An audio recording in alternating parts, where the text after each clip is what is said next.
Muy buenos días a todos nuestros amigos que ya se están conectando aquí a Max TV Online. Soy Erika Poveda y hoy en nuestro checklist vamos a abordar un tema que me han solicitado a través de las redes sociales y tiene que ver con cómo superar el duelo. Todos hemos en algún momento perdido algún familiar o vamos a perder en algún momento algún familiar, amigo muy cercano, algún hermano.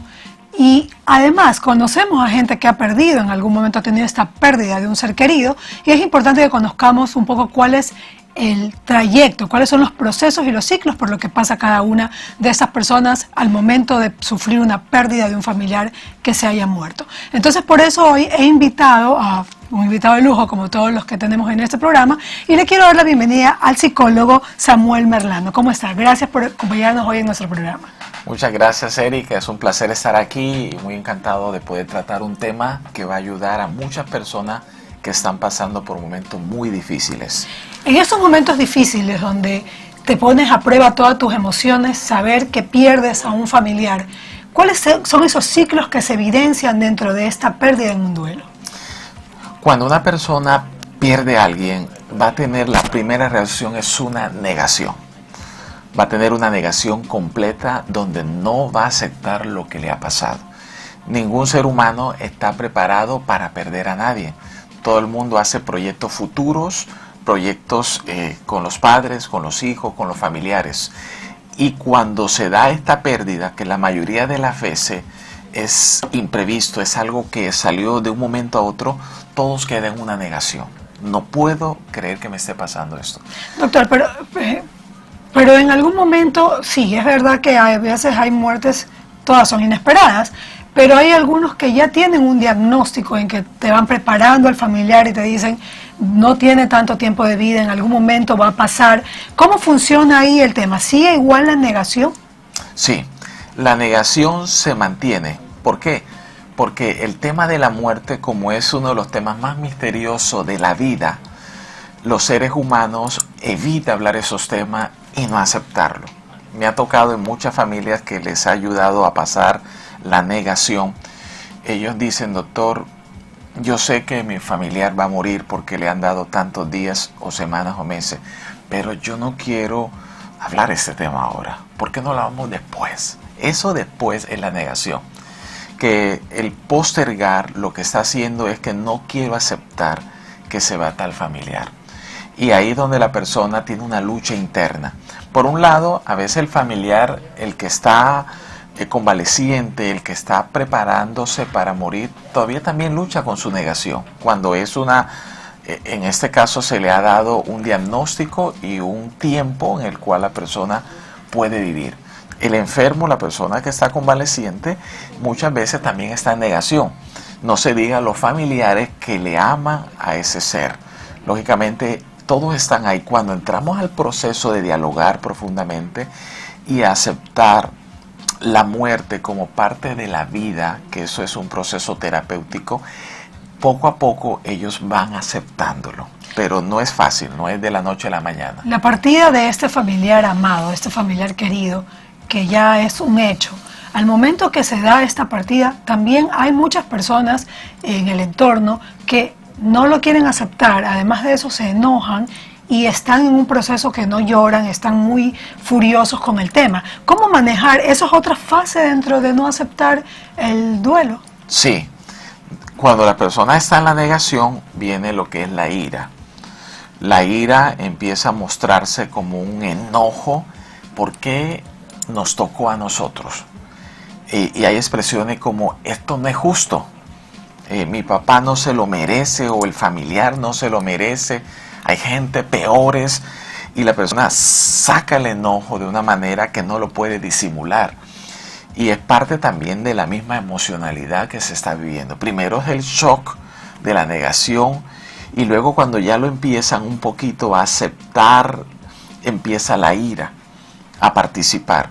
y esa emoción se puede mantener por X tiempo, porque para ellos piensan que alguien que fallece primero que otros es porque algo no estuvo bien, o cometieron, entre comillas, un pecado, o es una consecuencia de acciones negativas. Y además que se sienten culpables. Muchos de ellos, he conocido personas que me dicen, me siento culpable porque pude haber hecho algo más y no lo hice, pero no entienden que no está en sus manos el determinar cuándo o no va a morir su familiar.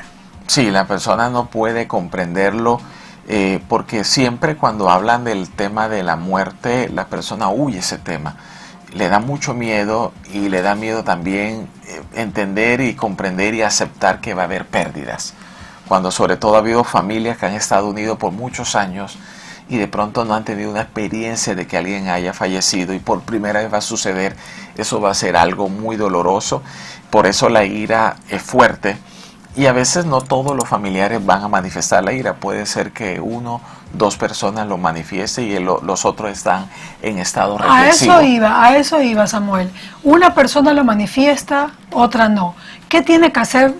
¿Cuál sería el tratamiento para la persona que no está manifestando eso, pero que está viendo que su familiar, su hermano, su primo, se encuentra en este estado de odio, de rechazo, de negación? ¿Cómo actúa la otra persona que está en otro estado, digamos, para darle soporte a esta? Sí, en estos casos lo que se hace es que los familiares dejarlo que exprese esa ira, o sea, no reprimírsela, porque entender que es una ira pasajera.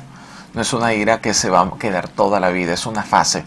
Entonces los familiares solo escucharlo, y si la persona permite la reflexión, el que ha pasado otra fase primero que el que está con la ira, lógicamente ayudarlo a reflexionar que estos son ciclos de la vida. Por lo general nuestro país es un país muy cristiano, pero decía un famoso filósofo, todo el mundo cree que existe Dios y que hay un cielo, pero nadie quiere morir, ¿sí? Y es que efectivamente las personas les cuesta aceptar que el ciclo de la vida, uno de los ciclos es morir, y que parte de eso, la creencia, la fe que la persona tiene, hace que tenga una esperanza de que los familiares se van a volver a ver. El tema de la angustia y la ira es pensar de que si alguien muere, ahí quedó todo. Y eso genera una desesperación emocional tan fuerte que la ira es como una forma de impotencia, de no poder tener control sobre algo que siempre había controlado. Entonces los seres humanos nos gusta controlar todo, nos gusta controlar qué vamos a comer, dónde viajamos, dónde vamos a dormir.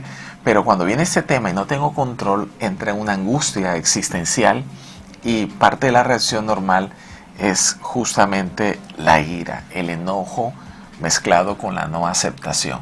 Una vez que ya la persona pasa estas fases que has mencionado y va a la fase emocional, a la fase de dolor, ¿cuánto tiempo debe durar esta fase y cómo darle apoyo a esa persona? Sí, el tiempo que generalmente se logra formar en la persona puede durar todo el duelo, el proceso del ciclo de duelo puede durar hasta 1 año, ¿sí? Hay personas que incluso no logran pasar de la negación y puede llegar a tener 2, 3, 4, 5 años. Es decir, lo sienten vivo como si fuera ayer. Cuando la persona está claro de que la persona que falleció está en un mejor lugar y que pronto se van a ver, esas personas son los que pasan mucho más rápido el duelo, porque tiene una comprensión espiritual que va más allá de este mundo material y hace que tenga como una cierta paz, una tranquilidad de que, ok, estamos de paso. Somos peregrinos por esta tierra, no somos habitantes de esa tierra, venimos sin nada nos iremos. Y esa comprensión espiritual hace que muchos entran rápido en una aceptación de lo que ha pasado. Eso les da más tranquilidad. Samuel, te voy a pedir que hagamos un stop aquí porque nos vamos a ir a un corte y vamos a volver con más de este tema, que es cómo superar el duelo. Y ya hemos visto algunas fases, algún ciclo. ¿Cuál es el ciclo del duelo aquí con el psicólogo Manuel Merlano? Volvemos enseguida e invita a tus amigos a que se conecten a nuestro checklist.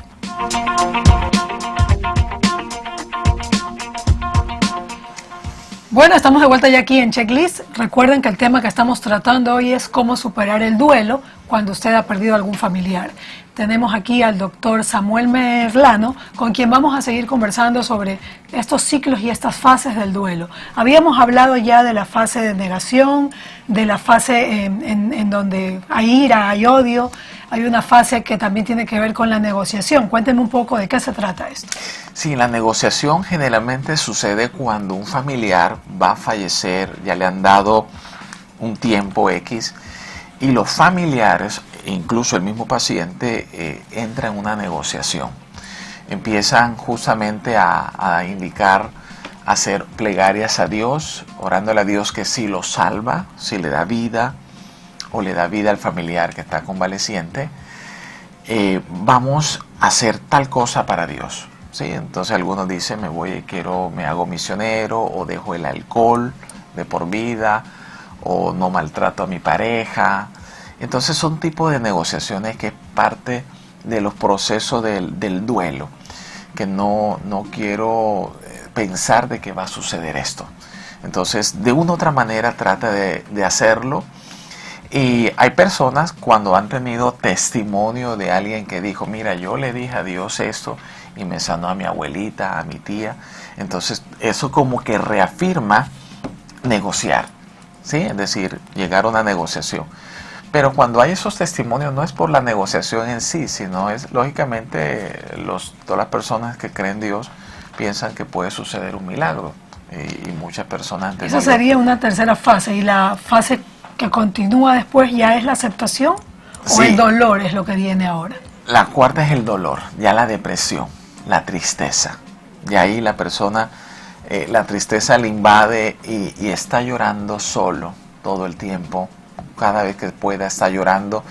Y es una tristeza reactiva. Se le llama... Esa tristeza es necesaria para que pueda cerrar ese ciclo, porque a veces hay personas que te dicen, no llores, ya pasó, y tratan de consolarte, pero es necesario para el ser humano hacer esta actividad y pasar por este proceso. Sumamente necesario, sumamente necesario. En una ocasión había una joven que había fallecido su mamá y era muy creyente en Dios, y en su iglesia le habían dicho de que no necesita llorar, que su mamá ya va para el cielo.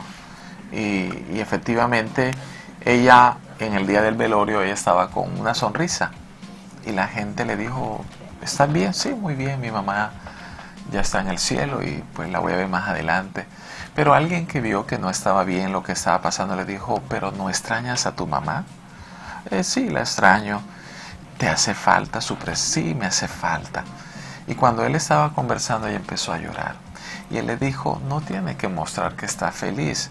Es normal, tú puedes creer mucho en Dios y si lloras es una emoción normal. Es una emoción que todos tenemos que exteriorizar, expresarlo, y eso no significa tener falta de fe o no creer que exista un más allá, un lugar de paz y de amor. Pero lo que estamos aquí en la tierra nos va a doler que se nos vaya alguien que amamos, que compartimos muchos años y que de hecho que nos va a hacer falta. ¿Qué trato hay que darle al que no llora? A esa persona que tú la ves muy fuerte, como dices, no feliz, pero fuerte, en esta etapa quizás de odio, en donde no va a llorar todo el tiempo, y así pueden pasar años, sí, sin haber exteriorizado y haber pasado este proceso o este ciclo del dolor. Sí, yo en consultorio hago terapia del duelo, ayudo a las personas a llorar. ¿Por qué? Porque cuando las personas no lloran y están muy reprimidos, eso les hace daño. Le hace daño a su salud, le hace daño hasta a su propia aceptación de el duelo, de la pérdida, y ayuda a que la persona, lógicamente, se conecte con su realidad actual, es decir, a quien tengo a mi lado, a mis hijos, mi pareja, bueno, con ellos debo trabajar ahora, con quien yo estoy presente. Entonces, mucha gente por formación familiar, hay familias que dicen los hombres no deben llorar, tienes que volverte muy fuerte, no muestres debilidad.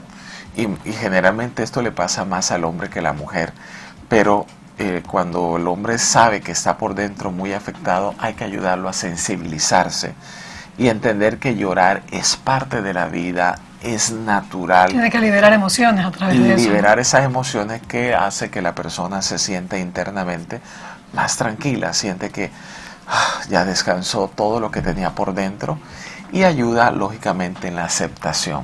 del familiar que ha fallecido. Y la aceptación entonces sería la última fase de este ciclo de duelo. Sí. ¿Y en qué consiste esta aceptación? Ya la aceptación, ya la persona consciente, 100% consciente, ya acepta que el familiar va a fallecer o ya falleció. Porque puede haber no aceptación aunque ya la persona haya fallecido. Pero cuando hay aceptación es ya totalmente acepto, ya sin angustia, sin desesperación, sin ira, sin depresión. Acepto que el familiar ya no está con nosotros o no va a estar con nosotros, y ya de esa manera la persona internamente siente una paz. Y dentro de esta paz y de esta aceptación, entonces, la persona debe entonces empezar a mirar a futuro sin considerar ya la presencia de este familiar. Y obviamente después de un proceso te das cuenta que qué hacía falta ese familiar, en qué te ayudaba ese familiar, cómo te daba el soporte el familiar, cómo reencuadrarse para continuar en nuevos desafíos. Sí, hay un psiquiatra norteamericano, pero de origen vienés, que él mencionó algo. Él atendió a una señora que no vivía el duelo de un hijo. Y el psiquiatra le preguntó, ¿te duele mucho la pérdida de tu hijo? Y ella, muchísimo, yo lloro todo el tiempo. Y el psiquiatra le hizo una pregunta que la reencuadró y le dijo, ¿quién tienes ahora a tu lado? Ella le dijo, yo tengo un niño con discapacidad. Y ella le dijo, ¿cree que él te necesita? Y ella dijo, sí, él me necesita. Bueno, atiéndelo. Y ella inmediatamente se reencuadró. Lloraba el que no estaba, pero el hijo que tenía una discapacidad que le daba tanto amor a ella, lo estaba descuidando. Cuando ella se enfoca en el hijo con quien está, ahora ella pudo encontrar sentido de vida y pudo inmediatamente trabajar en esta nueva persona que estaba a su lado. El dolor quedó a un lado. Ya vivió, aceptó que su hijo se había ido y que había compartido bastante con él, pero había uno que le estaba esperando. Y esa es la reflexión que todos los que nos están viendo debemos tener en cuenta.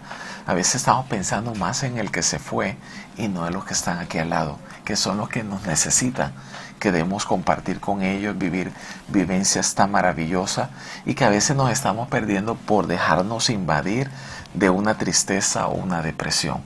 Eso es la parte que necesitamos reflexionar y darnos cuenta que todos los que están a nuestro lado es la parte más importante. Y los que ya se fueron, recuérdalos como, mira, enfócate en todo lo bonito que viviste con ellos. ¿Qué tan favorable es que la gente, aun cuando ya ha pasado esta etapa de aceptación, quiera ir a visitarlos al cementerio, quiera recordar su fecha de aniversario de muerte? ¿Qué tan favorable es? Sí, es muy favorable, porque cuando nosotros, hay personas que por ejemplo fallecieron súbitamente y no nos dio tiempo de despedirnos, o hubo temas pendientes, secretos por contarle. ¿Y qué pasa? Que cuando la persona lo puede hacer en un cementerio y puede hablar con la lápida, pero simbólicamente eso se llama una catarsis. Me libero lo que tengo guardado. Y al hablarle al familiar que está ahí, lógicamente siente una paz. La persona siente una paz y le cuenta un secreto que nunca le contó, o un resentimiento que estuvo con él, y le dice, mira, sé que estás allá, pero hay una sanidad interior al hacer esto, al sacar esto. Claro. Ok, quiero invitarlos a todos nuestros amigos que están conectados aquí a Max TV Online. En nuestro checklist vamos a revisar cuáles son los puntos que hemos tratado hoy en cómo supero el duelo. Bien, estamos con el doctor psicólogo Samuel Merlano. Con él hemos abordado el tema de cómo superar un duelo, y lo primero, recomendación que da, es aceptar el duelo. La segunda es cuidar a los que quedan. Recordemos que la persona que ya no está, hay que cuidar a los que están a nuestro alrededor. Expresar y conversar con personas que nos escuchen y apoyen en todo momento. Y el último punto que he enfocado es que debemos de tener nuevos desafíos y enfocarnos, concentrarnos en ellos, porque es a lo que tenemos que apuntar. Quiero agradecerle muchísimo al doctor Samuel, muchísimas gracias por acompañarnos en este checklist y darnos tus recomendaciones. Muchas gracias, siempre es un gusto conversar con ustedes y cualquier inquietud o pregunta me pueden escribir a Instagram dr.samuelmerlano, Facebook psicólogo Samuel Merlano o por WhatsApp 0991 56 59 19 0991 56 59 19, siempre para servirles. Así que si tiene algún familiar o usted está pasando por una pérdida, por un duelo y no sabe cómo superarlo y cómo llevarlo adelante, pues ya tiene los contactos del doctor. Conmigo nos vemos en el próximo Checklist aquí por Max TV. Los espero.